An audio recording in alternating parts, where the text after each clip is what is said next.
MacBookni sotib olganimga 1 yil bo'ldi.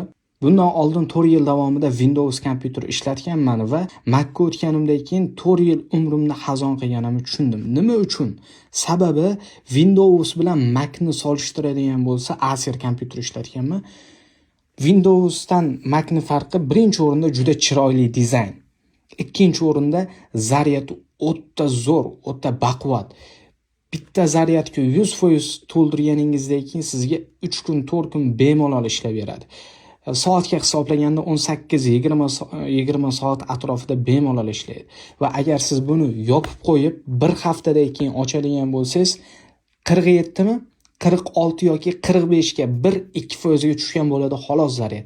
Lekin agar Windowsda shunday qilingda, ertalab yopib, kechqurun oching, 47% da zaryad umuman qolmaydi. Qaytadan zaryadlashingiz kerak bo'ladi. Va men Windowsda juda ko'p antivirus baza o'rnatardim, juda ko'p virus tushardi, qotib qolardi, lekin MacBookga virus tushmaydi. Antivirus degan narsani butunlay unutasiz.